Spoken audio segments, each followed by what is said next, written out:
This is a form of torture in a futuristic prison. The prisoner's head gets hooked up to all kinds of wires and devices, and his whole body is strapped onto this circular machine. Once the torture starts, the thing spins him around 360 degrees with no blind spots, just spinning him until he's completely disoriented. Then the prisoner starts experiencing terrifying hallucinations that keep attacking his mind over and over until he mentally breaks down and basically becomes a vegetable. After 5 days of this, when the guy finally gets brought back to his cell, his cellmates are absolutely shocked. He can't speak anymore. His eyes are empty and hollow. He's just breathing, nothing else. There's no soul left in him, just an empty shell. One bald inmate pulls out some matches and keeps burning him, but the guy doesn't even blink.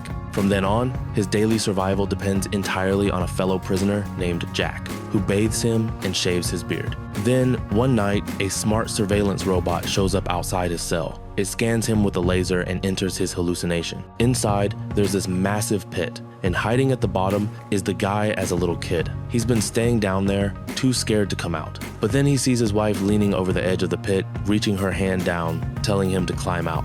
With her help, he finally makes it out of the hole, which means he's broken free from the hallucination. After waking up, he asks Jack why his wife showed up in his hallucination. Turns out, the whole time he was in a coma, his wife had been forced to live with the warden. Then one night, she quietly wakes up and is stunned to find the warden connected to a bunch of tubes like he's charging or something. The warden doesn't try to hide it. He tells her he's actually a robot. And the reason he's keeping her around is because he wants her to have a baby so he can turn the kid into a robot too. She doesn't do anything rash. Instead, she plays along, pretending to go along with it. When she gets the chance, she tricks the warden into drinking a glass of champagne. Once he's drunk, she finally gets the opportunity to help rescue her husband. After hearing all this, the guy decides right then and there they're breaking out. Jack tells him, "Don't be stupid. We've all got ticking time bombs planted inside us. There's no escape." But the guy doesn't back down. He pulls out a small round device and says, "This is the bomb they put inside us. I found it on a dead prisoner's body. If we can figure out how it works, maybe we'll have a shot at getting out."